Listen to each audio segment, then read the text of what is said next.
Bismillahirrahmanirrahim. Assalamualaikum warahmatullahi wabarakatuh. Selamat sejahtera buat semua sahabat-sahabat pakcik semua. Alhamdulillah kita bertemu lagi dalam kelas mengaji tulis artikel jurnal berindeks. Kita masih lagi dalam konteks dalam bab metodologi, bagaimana kita dapat menghasilkan artikel daripada bab metodologi. Hari itu secara total kita dah selesai 79 tajuk atau judul. So hari ini kita sambung lagi 11 dari 80 hingga ke 90. Jadi kita dah secara total hari ini kita cuba habiskan secara keseluruhan 90 judul, daripada kita bincang daripada bab 1, bab 2 dan bab 3. Okey, di awal kursus memang pakcik highlight kita usaha, sebab pakcik pun tak boleh nak bayangkan kita mampu tak nak keluarkan 100 artikel, tapi kita rasanya dah boleh capai 100 artikel dan lebih sebab kita belum habis lagi bab 3. Kita hari ini pun bahagian 3 dalam metodologi kita dah hampir kepada 90 tajuk, dan saya yakin kita akan sampai juga 100 untuk 2 hari lagi, dan kita ada satu lagi sesi metodologi mungkin dah 100 lebih, dan kita ada 2 chapter lagi, iaitu chapter analisis dan discussion atau analisis saja, dan yang terakhir adalah discussion and conclusion. Tak kisahlah, tapi kita ada 2 bab. Saya rasa 2 bab tu pun nanti akan melahirkan beberapa artikel lagi. Jadi banyaklah pilihan yang ada. Jadi wajar bagi student postgrad ataupun pensyarah ataupun researcher boleh menzahirkan penulisan artikel, bukan hanya satu tesis keluarkan 2 saja artikel, padahal kita boleh keluar lebih beratus-ratus artikel yang kita boleh. Okey, so kelas pakcik ni lebih kepada perkongsian, nak dapatkan idea bagaimana kita nak fully utilize, seperti mana yang kita bincangkan, sejauh mana kita boleh keluarkan banyaknya artikel daripada sebuah tesis ataupun daripada satu grant penyelidikan. Okey, kita straightforward je malam ni. Kita sambung bahagian metodologi. Kalau hari itu kita dah cover bahagian pertama adalah bahagian reka bentuk penyelidikan. Kemudian bahagian 2 adalah kita cover population, sampling, scope and the unit analysis.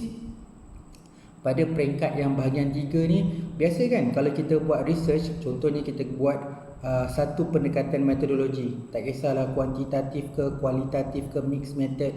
Okay, setiap proses tu dia ada strategi penyelidikan. So setiap strategi penyelidikan, setiap analisis tu dia ada syarat-syarat yang kita panggil assumption ataupun procedure. So hari ini biasa kalau kita buat research, kita berhadapan dengan assumption dengan procedure. So hari ini topik adalah assumption and procedure dalam bab 3. Sejauh mana kalau kita menulis, orang yang menulis ni bila orang membaca, so dia faham tentang okey, nak buat ujian normality ini proses dia. Kalau nak belajar grounded theory ini proses dia.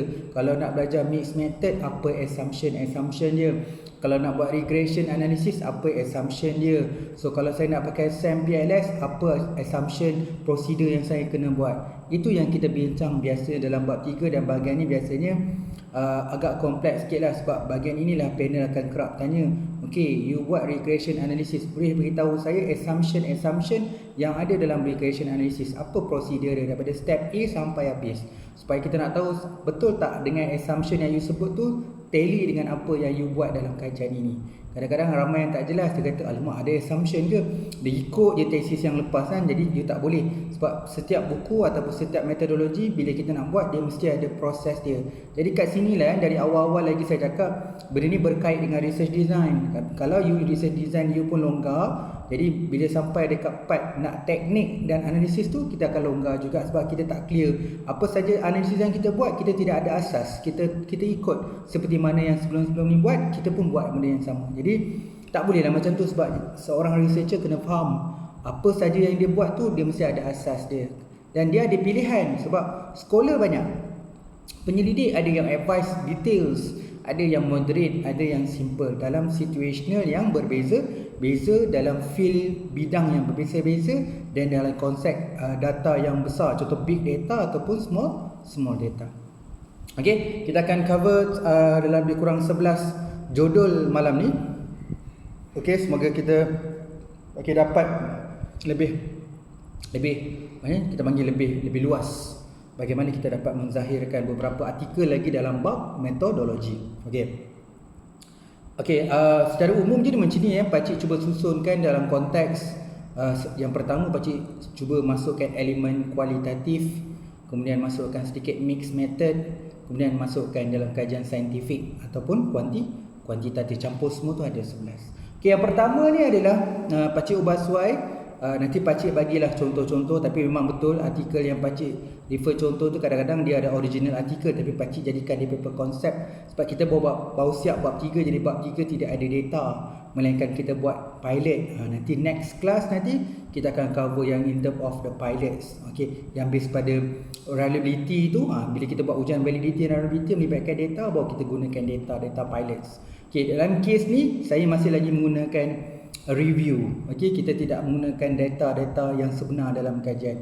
Jadi kita tak adalah analisis dan sebagainya.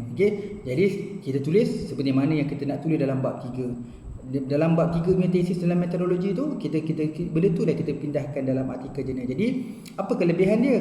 So kita makin jelas dan makin faham proses dalam metodologi, dan orang yang membaca artikel ni pun lebih faham. Jadi dia lebih tahu kalau kita nak pakai metodologi ni, ini dia punya cerita, naratif dan dia punya proses dan sebagainya. Jadi paper pertama ni dia berjudul Fundamental Assumptions. Fundamental Assumption in Narrative Analysis. Ini analisis naratif penceritaan, mapping in tourism field. Sebab tajuk kita kan, simulation kita adalah Sustainable Developments in Tourism Industry. Sebab tu saya kata mapping in tourism field. Maksudnya saya mencari kajian-kajian yang menggunakan analisis naratif dalam family research dalam pelancongan, dalam tourism. So kat situ kita akan carilah apa tu asas. Fundamental ni asas. Fundamental asas yang ada tangibility. Kat sini kita panggil dia adalah kat sini kita punya judul adalah, saya ulang balik kita punya judul Fundamental Assumptions. Assumption tu andaian Fundamental Assumption in Narrative Analysis mapping in tourism field ataupun tourism research. Kat sini pakcik tulis tourism fields. Dari segi outline kita ada 5. Dia mulakan dengan introduction, kemudian kita ceritalah empirical base of the previous study in tourism industry. Maksudnya kita tengoklah perbincangan dapatan kajian lepas dalam tourism industry. Yang ketiga, constructive typology. Typology ni maksud dia macam general type lah. Jadi apa yang ada dalam asas-asas dalam constructing dalam tourism industry ni. Kemudian nombor 4, the perspective of narrative. So apa dia perspektif naratif? Hasil daripada kita explore ataupun kita review tourism industry tadi. Yang last sekali, conclusion. Pakcik ulang balik. Tajuk dia adalah Fundamental Assumption in Narrative Analysis mapping in tourism industry. Dari segi outline kita mulakan dengan introduction. Yang kedua kita cerita empirical base of the previous study in tourism industry. Nombor 3, constructive typology. Nombor 4, the perspective of narrative. Yang kelima adalah conclusion. Jadi kajian-kajian kualitatif yang melibatkan narrative analysis. So kita boleh cerita dulu apa dia fundamental analysis dalam analisis naratif. Dalam kes ni sebab kita nak nampakkan keunikan kita bincang dalam tourism industry. Katakan tak nak, dia boleh besarkan. Jadi contohnya in social science research, contoh dia, ataupun humanities research, ataupun tak nak letak terus je narrative analysis, a mapping in research, ataupun just mapping design. Terpulanglah pakcik sebab kita nak follow simulation, sebab tu pakcik letak mapping in tourism fields. Itu yang pertama. Kita pergi yang kedua. Tadi 80 sebenarnya, dah pergi 81. Dalam research biasa kita bincang juga dalam konteks data. So data ni ada data yang besar, ada juga data yang kecil. Memandangkan pakcik tak ada lagi bincang pasal data dalam artikel sebelum-sebelum ni. Jadi artikel yang ke-81 ni pakcik buat satu data lepas dapat influence daripada satu artikel ni. Jadi tajuk dia sebenarnya ni direct. Sebenarnya ada artikel ni dah terbit artikel ni. Pakcik cuba ambil balik. Kebetulan dia buat dalam sustainable juga. Cuma pakcik ubah sikit lah kan. Tajuk dia big data or small data, tanda soal. Big data or the small data, tanda soal. A methodological reviews of sustainable development in tourism industries. Baca ulang balik. big data or the small data, a methodological review of sustainable development in tourism industry. Okay, dia punya outline, dia start dengan introduction, kemudian kita boleh cerita big data, apa dia big data, apa data-data yang sesuai nak bincang dalam metodologi khususnya dalam topik sustainable development. Okay, point berikutnya lepas introduction big data, small data, sama juga kita bincang small data dalam tourism industry, specifically dalam sustainable development research. Kemudian kita cerita mixed method in sustainable research. Dalam kes ni kita nak cerita kepelbagaianan bila gunakan kuantitatif dan kualitatif. Pertembungan itu dijadikan mixed method in sustainable research. Conclusion, it depend actually. Kalau you punya research ni mostly in kuantitatif, kita tukarkan situ quantitative research in sustainable development ataupun quantitative in sustainable research. Kalau kualitatif in sustainable research dan conclusion. Okay, pakcik ulang balik. So tajuk kita yang kedua malam ni bertajuk big data or the small data, a methodological reviews of sustainable development in tourism industry. Kita mulakan dengan introduction. Poin yang kedua cerita big data. Poin yang ketiga cerita small data. Poin keempat cerita mixed method in sustainable research. Yang last sekali cerita conclusion. Cerita pasal big data dan small data pun kita boleh cerita. Jadi you boleh ambil idea ni, tukar kepada bidang masing-masing untuk buat keputusan. Kalau dia buat mixed method, pakai mix. Kalau kuanti, kalau kuali, boleh ubah. Okey, paper yang seterusnya, paper yang ketiga. Okey. Yang ni masih lagi dalam kualitatif. So, cerita pasal inquiry. Okey, kita biasa dengar kan kualitatif inquiry, narrative inquiry. Okey. So, kat sini adalah tajuk yang diproposkan adalah the value of qualitative inquiry for tourism public policy. Okay, yang in general paper yang pakcik influence ni sebenarnya dia tak letak tourism, dia letak public policy. Jadi pakcik nak zoom kepada kita punya simulation, pakcik ubah in tourism public policy. So berkaitan dengan policy. Okay, pakcik ulang balik. Tajuk dia the value of qualitative inquiry for tourism public policy. Okay, kita mulakan outline dia nombor 1 dengan introduction. Kemudian dia cerita the origins of quantitative dominance in the social science. Okay, memang tajuk kita qualitative inquiry, tapi dia nak beritahu yang lepas introduction dia cerita kebanyakan kajian dia dominasi dalam social science ni adalah kuantitatif. So dia nak cerita tu the origin of quantitative dominance in the social science. So adalah perbincangan dalam tu. Kemudian dia cerita problem with the positivist agenda. Dia macam ni. Kalau dalam kuantitatif, falsafah dia adalah positivism. So dia nak cerita kat sini problem with the positivism agenda. Okay, ni merujuk pada kuantitatif lah. Tadi dia kata dominant kuantitatif dalam social science. Apa masalah kuantitatif dalam konteks positivism agenda? Kemudian yang seterusnya nombor 4, the strengths of qualitative research for developing and evaluating tourism public policy. Ini kita punya main topik lah. Maksud kita apa kekuatan the strength of the qualitative research for developing and evaluating tourism public policy. Last sekali adalah conclusion. Okay, pakcik ulang balik. Topik ni memang kita nak buat tentang berkaitan dengan polisi untuk specifically dalam qualitative inquiry. So tajuk dia the value of qualitative inquiry for tourism public policy. So mulakan dengan introduction, seterusnya the origin of quantitative dominance in the social science, problem with the positivism agenda. Nombor 4, the strengths of qualitative research for developing and evaluating tourism public policy. Last sekali adalah conclusion. Itu paper yang ketiga malam ni. Okay, seterusnya paper yang keempat ataupun secara total 83 masih lagi dalam tema apa kita bincang ni adalah dalam bidang metodologi. Okay, kat sini pakcik nak cerita tentang bila kita biasa dalam research kita jumpakan orang buat modeling, orang buat simulation. So kat sini sebenarnya boleh buat 2 artikel, tapi pakcik gabungkan modeling dengan simulation. Tapi kalau you all buat simulation je boleh buat 1 artikel, siapa yang buat modeling boleh buat 1 artikel. So beberapa artikel sebenarnya, beberapa artikel boleh buat cerita pasal modeling je, ada beberapa artikel buat simulation. Tapi kat pakcik ni pakcik buat 1 je, dah lah 1 pakcik gabungkan pula. Okay, dalam konsep ni tajuk dia macam ni. Okay, concept and development for comprehensive operation support with modeling and simulation research in tourism research.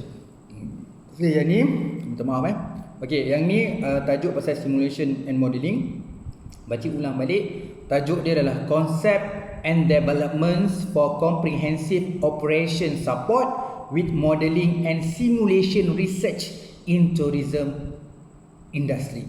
Okay, jadi untuk topik Comprehensive Operation Support with Modelling and Simulation ni kita melibatkan 6 outline. So kita mulakan dengan introductions, okay, kita mulakan dengan pengenalan, kemudian kita cerita methods, okay, kemudian kita challenge to using modelling and simulation in the operation planning process. So kita cerita challenging lah in modelling and simulation. Kemudian yang point nombor 3, kita buat a prototype decision support environment, titik 2 petindih, dia berkaitan dengan process and concept. Kemudian nombor 5, cerita future development of modelling and simulation support in the operation processes. Last sekali cerita conclusion. Okay, baca cerita balik yang idea ni, yang ke-83 ni berkaitan dengan kita nak cerita konsep dan pembangunan dalam modelling dan juga simulation. Jadi tajuk penuh dia Concept and Development for Comprehensive Operation Support with Modelling and Simulation Research in Tourism Industry. Kita mulakan dengan introduction. Kemudian kita cerita method nombor 2. Nombor 3 kita cerita challenge to using modelling and simulation in the operation planning process. Okay, nombor 4 cerita a prototype decision support environment, titik 2 petindih cerita process and concept. Kemudian kita cerita future development of modelling and simulation support in the operation process. Yang terakhir sekali yang ke-6 conclusion. Jadi kita boleh ceritalah tentang dia punya pembangunan dan konsep tu dalam menggunakan modelling atau simulation dalam sebuah penyelidikan. Okey. Menarik dia punya tajuk tu. Okey, seterusnya yang kelima malam ni, tajuk yang kelima, kita masih membincangkan lagi berkaitan kualitatif dan kat sini dia lebih kepada mixed method. Okey. Tajuk seterusnya kat sini adalah qualitative approach, pendekatan kualitatif to mixed method, kaedah gabungan practices, amalan kaedah gabungan in tourism research. So baca ulang balik, tajuk dia qualitative approach to mixed method practice in tourism research. Okay, so dia ada 6 outline. Dia mulakan dengan introduction, kemudian a mixed method qualitative methodology, a mixed method qualitative methodology. Point nombor 3 cerita the practice of qualitative approach to mixed method. Kemudian dalam kualitatif kita ambil satu contoh, lepas tu pakcik letak yang point nombor 4 tu, pakcik zoom. Lepas bila cerita qualitative approach, pakcik zoom, pakcik pilih satulah case study. Sebab tu point nombor 4 pakcik tulis case study of qualitatively driven mixed method. So macam mana case study tu digunakan dalam mixed method. Okay, last sekali the neglect of qualitative approach to mixed method. Jadi apa perkara-perkara yang macam kita kata kita abaikan dalam melaksanakan pendekatan kualitatif dalam mixed method. Tu the neglect. Kemudian conclusion. Okay, so pakcik ulang balik, dia tajuk dia qualitative approach to mixed method practice in tourism research.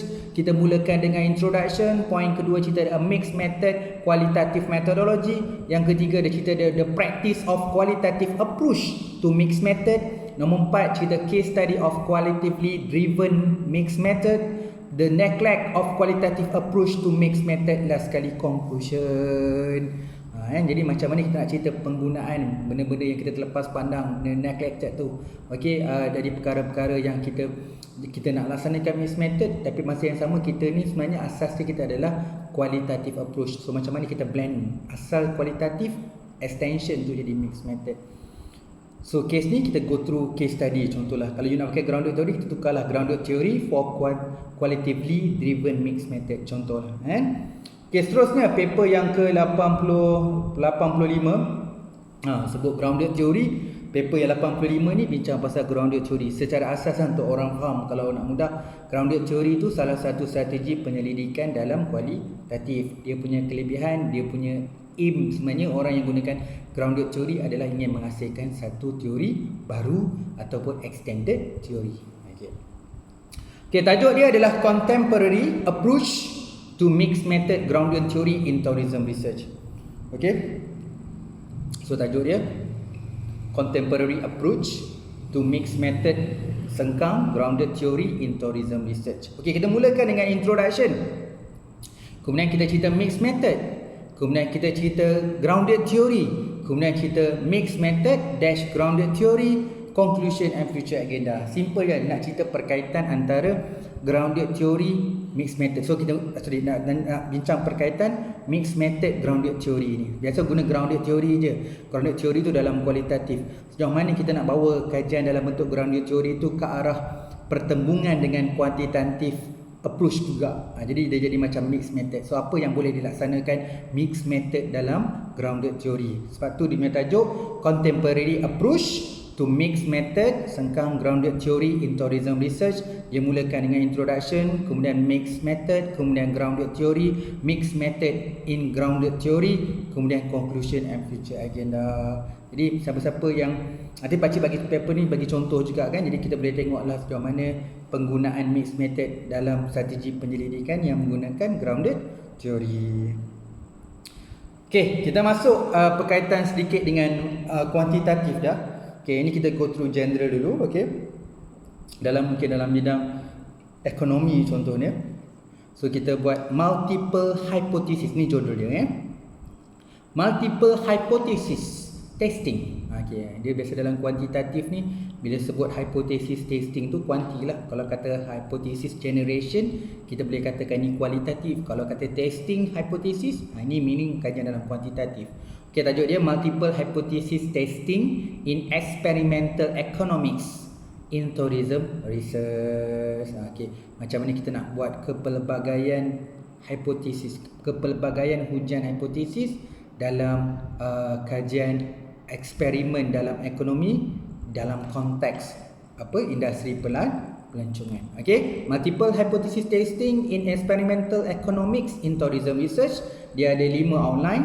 Dia mulakan dengan introduction, kemudian dia mulakan guna setup and notation. So notation ni kita buat titik dua titik assumption. So kita akan cerita andaian dia. Kemudian a stepwise multiple testing procedures, empirical application. Yang nombor 4, nombor 5 adalah conclusion. Baca ulang balik. So tajuk dia multiple hypothesis testing in experimental economics in tourism research. Outline dia introduction, setup and notation, titik dua titik assumption. Nombor 3, a stepwise multiple testing procedure. Nombor 4, empirical applications. Nombor 5 adalah conclusion. Okey, so kita boleh ceritalah berkaitan dengan multiple hypothesis juga. Okey, seterusnya adalah ini biasa dalam common dalam kuantitatif. Pakcik ambil yang general lah, yang biasa kita jumpa bila orang buat kuantitatif, bila buat kajian berkaitan dengan correlation, hubungan, pengaruh, regression, penyiasatan ataupun yang menggunakan moderating, mediating, is quite common lah. Tapi pakcik akan cerita beberapa tajuk lagi daripada konsep kat sini. Okey, 87. Okay, biasa lepas kita dapat data, kita akan buat satu ujian, namanya ujian normality. Sama ada nak tahu data kita bertaburan normal ataupun tidak bertaburan normal. Sebab selepas kita tahu data kita bersifat normal dan tidak normal, bila kita nak buat analisis lepas tu kita ikut track. Kalau orang parametrics yang normal akan ikut line parametrics, yang tidak normal dia pakai non parametric, kita ikut track parametric. Dua-dua okey. Cuma kita bagi sekarang ni dua jalan. Nak ikut highway belah utara ke highway belah selatan. Kita jumpa kat tengah-tengah juga nanti. Ini contohlah, maksudnya ada dua jalan. Satu jalan untuk khusus untuk orang yang bertaburan normal, satu jalan untuk taburan tidak normal. Cuma dalam research ada yang memerlukan ujian normality. Jadi kalau dia tak normal, dia tak boleh nak buat ujian tu, sebab ujian tu hanya sesuai untuk buat ujian normality. Dalam kes ni kalau dia tak normal, dia nak juga masuk dalam normal, dia kena buat proses diduktif. Itu juga filosofi dalam yang kita bincang dalam kuantitatif, filosofi dan pendekatan approach dalam kuantitatif, di mana dia melibatkan diduktif. Okey, dalam kes ni tajuk dia adalah normality assumptions, andaian dalam normality, and result, test for statistical analysis for social science research. Okey, dia punya tajuk dia normality assumption and result, test for statistical analysis for social science research. Okey, kemudian dia macam ni lah Kalau orang kuantitatif, dalam bab 3, ujian normaliti memang kena buat dekat bab 3. Contohnya, jadi bila dia dah buat normality test dekat bab 3, jadi kita boleh ambil result tu letak dalam kita punya artikel. Sebab tu tajuk dia normality assumption and result. Tapi kalau you nak cerita asas normality, you boleh cut off dia punya result. Jadi normality assumption je. Tapi dia memandangkan contoh ni pakcik nak katakan kebiasaannya orang kuantitatif kalau dia buat ujian normality memang dekat bab 3 kita dah dapat dah. Okay, especially untuk data pilot. Okay, tajuk dia normality assumption and result titik 23 test for statistical analysis for social science research. Kalau tanya saya, you boleh zoom lagi kecil sebab bila kita buat research dalam topik ni, simulation ni, kita boleh letak juga tourism research. Cuma dalam kes ni pakcik letak social science research sebab nak beritahu kalau you buat lagi general pun boleh. Nanti maksudnya ramai dalam bidang-bidang social science research pun boleh juga ambil paper ni, baca dan buat citation. Okay, jadi boleh juga analisis for tourism research ataupun for tourism industry, in tourism industry. Tapi dalam this case pakcik letak for social science research. Okay, outline dia ada 4 basically dia. So dia ada introduction. Nombor 2, testing normality using SPSS. Dalam kes ni pakcik sebut SPSS bila andaian kita gunakan software SPSS. Jadi testing normality using SPSS titik 2 bertindik statistical result. Kemudian normality test using SPSS visual result. So sebenarnya nak beritahu kat sini, dalam ujian normality tu kita boleh tunjuk 2 keadaan. Yang pertama statistical result, satu lagi adalah visual result. Okey, kena recall sekejap. Biasanya dalam statistical result tu biasanya kita nak bincang berkaitan dengan apa yang pertama sekali adalah skewness and kurtosis. Skewness and kurtosis. Kemudian Kolmogorov dengan Shapiro punya analisis. Itu sebahagian daripada ujian normality yang kita katakan significant result. Kalau dalam visual report, visual result kita boleh tunjukkan dia punya histogram, QP plot, outliers box, apa lagi QPP plot, apa lagi steam and leaf. Jadi itu maksudnya visual result bila kita buat ujian normality. And last sekali discussion and conclusion. Okay, secara keseluruhan artikel ni motif dia sebenarnya nak cerita apa itu normality. So apa yang kita dapat bila kita laksanakan ujian normality? So kita dapat statistical result dengan visual result. Jadi tajuk ni dipropose begini. Jadi tajuk dia normality assumption and result normality assumption and result titik 2 bertindik test for statistical analysis for social science research.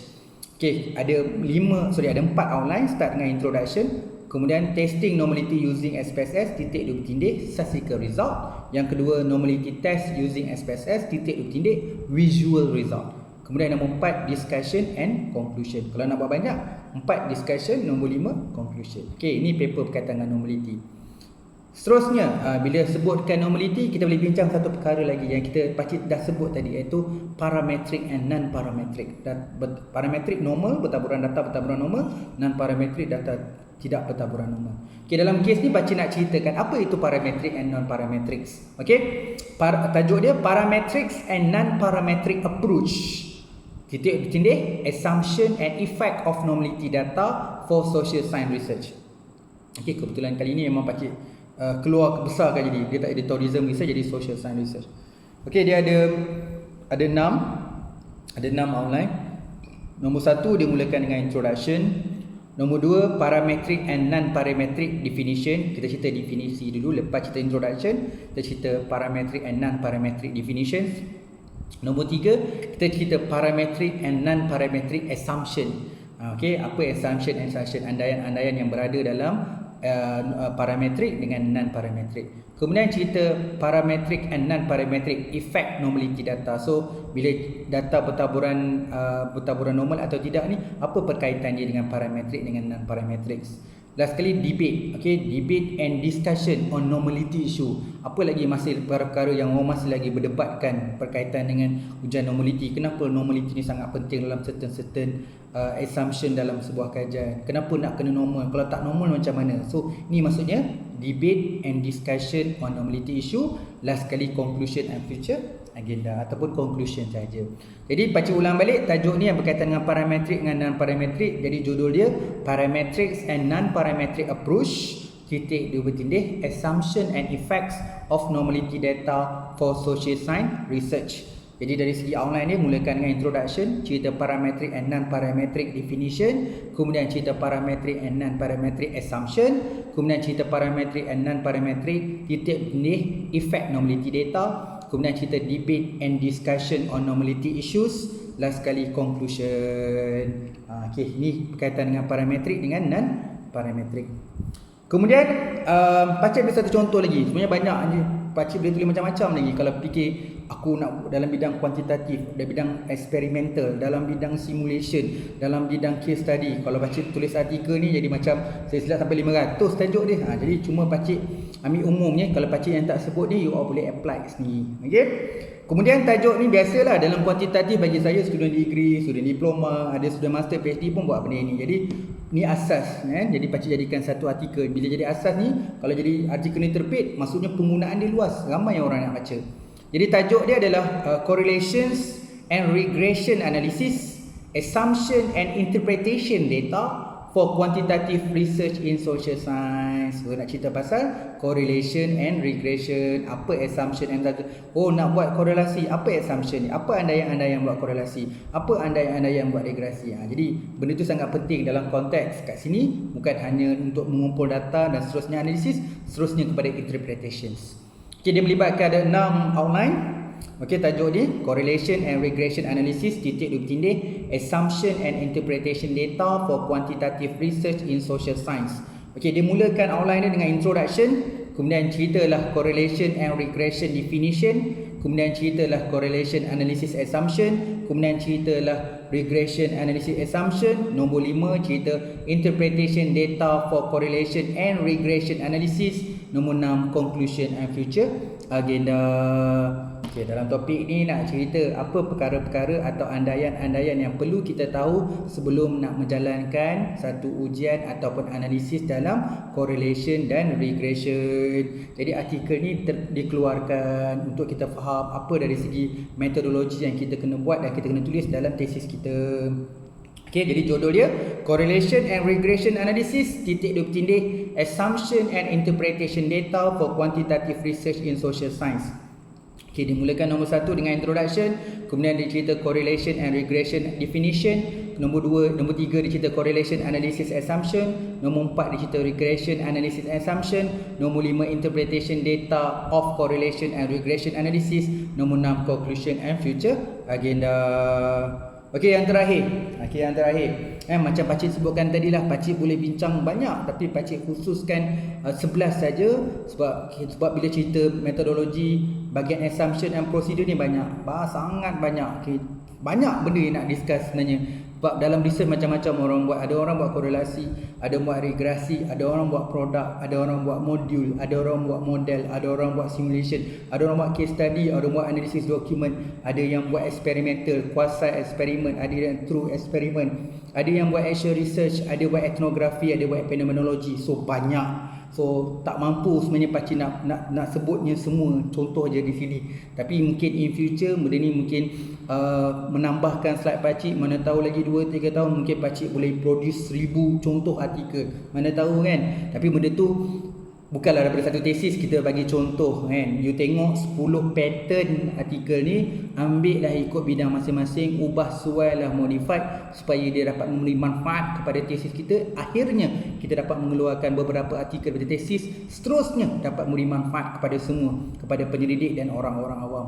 Beruntungnya kita dapat memindahkan sesuatu apa yang kita tulis, air tangan kita dalam sebuah tesis dan research grant, dipindahkan menjadi artikel dan menjadi manfaat selama-lama. Selagi kita hidup dan selagi kita mati, dah kita sudah mati pun, dia manfaat tu, ilmu itu berterusan. Itu yang seronoknya bila kita berilmu dan berkongsi ilmu tu. Okey, dan paper yang terakhir ni. Okey, ini biasalah kan. Orang bincang dalam kuantitatif macam-macam dimomokkan. Kalau tak buat ni bukan level PhD, kalau level PhD kena buat benda ni. Kena pakcik bagilah contoh kat sini. Banyak paper-paper tajuk-tajuk macam ni ikut bidang masing-masing dibincang, diterbitkan untuk ialah orang still berdebatkan benda ni. Okey, tajuk dia kat sini step by step. Tajuk dia step by step of research design for mediating and moderating effects in SEM PLS. Bila saya sebut research design, kita macam sama ke tak letakkan research design? Okey, boleh juga letakkan research design, tak kisah. Cuma dekat sini pakcik masih lagi membincangkan dalam konteks metodologi punya chapter. So kita nak cerita sekarang ni berkaitan dengan moderating, dengan mediating. Soalan Viva ni kawasan Kemalangan. Boleh jelaskan saya apa itu moderating? Apa tu mediating? Kenapa kajian ni moderating? Kenapa bukan mediating? Kalau moderating kenapa? Kalau mediating kenapa? Kenapa tak guna dua-dua? Kenapa kena satu? Macam mana anda pasti dia mediating? Kenapa dia bukan moderating? Kenapa anda yakin dia moderating? Kenapa bukan mediating? Sangkut kat situ. Jadi kat situ kita kena jelas, kita kena faham, kita kena ada good knowledge yang berkaitan dengan moderating dan mediating ni. Jadi satu artikel kita boleh propose, Pak Mandang kita akan tulis dalam tesis. You tulis sangat-sangat baik. Kadang tengok dalam tesis, bagus student ni. Dia cerita pasal moderating and mediating dari segi definition. Kemudian dia cerita justifikasi kenapa kajian ni menggunakan moderating and mediating. Okay, justru paper yang terakhir malam ni, tajuk dia adalah Step by Step of Research Design for Mediating and Moderating Effects in SAM-PLS. Ikutlah ada orang pakai SAM Amos, SAM SAS, nama software je. Okay, kita ada Amos software, ada SAM-PLS software, kita ada SAS software, lagi apa, ada Listral software. Itu tukar-tukar lah, ikutlah software nak ada. Kalau nak buat perbandingan pun boleh. A comparison step by step research design on moderating effect based on the various software. Amos, PLS, SAS, Listral, contohnya kan. Okay, dan kat sini ada punya outline, introduction. Kemudian kita ceritalah baca tulis overview of moderating and mediating research. Kemudian definition mediating and moderating effects in SAM-PLS. Research success on evidence. So kita ceritalah apa kajian-kajian lepas yang success and evidence yang gunakan SAM-PLS. Last sekali conclusion and future agenda. So yang terakhir ni tajuk dia Step by Step of Research Design for Mediating and Moderating Effect and SAM-PLS. You boleh ubah sebenarnya. Step by Step of the Research Assumption. Sebab kita tengah buat assumption kan. Nanti baca ubah. Okay, Step by Step of a Research Assumption for Mediating and Moderating Effect in the SAM-PLS. Start dengan outline introduction. Kemudian overview of mediating and moderating effect. Kemudian kita definitions of mediating and moderating effect in SAM-PLS. Nombor 4 cerita research success and evidence on SAM-PLS. Nombor 5 adalah conclusion and future agenda. So itulah kita dah bincang 11 topik ataupun judul yang kita sesuai nak cerita dalam assumption. Okey, pakcik bukan seronok sendiri tau. Pakcik cuma nak sampaikan, pakcik tak boleh sampaikan dalam general jadi mudah je. Okay, korang boleh je publish artikel, tengok bab metodologi korang tu, go through outline 3.2 buat satu artikel, 3.3 buat artikel. Okay, pakcik boleh sebut macam tu secara mudah. Okay, di awal-awal kelas pakcik dah sebut benda ni. Tapi pakcik nak bagikan satu contoh bagaimana pakcik nak buktikan sebenarnya boleh.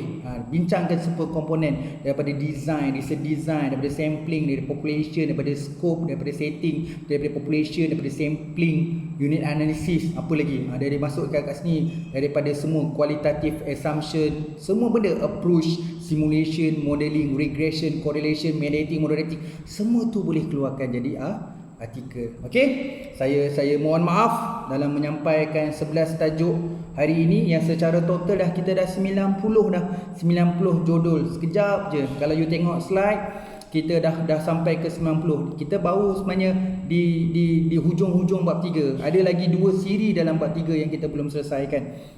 Okay, sebelum kita masuk bab analysis, discussion and conclusion. So secara total dari 90. Mohon maaf daripada pakcik atas segala kekurangan, kesilapan dalam menyampaikan sedikit ilmu ini. Semoga dia terus mendapat manfaat kepada semua. Sekali lagi saya mohon maaf.